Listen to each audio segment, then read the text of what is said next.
అమ్మా చందనమే పూసిన ఒళ్ళు చూడు, అమ్మా పున్నమి పుట్టిల్లు ఆ కళ్ళు చూడు, అమ్మా ముక్కోటి మెరుపులా మోము చూడు, అమ్మమ్మ ముగ్గురమ్మల మూల పుటమ్మ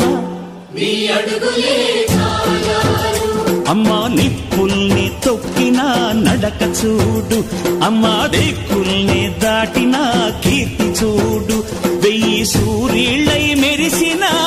శక్తిని చూడు, మనుషుల్లో దేవుడి భక్తుని చూడు.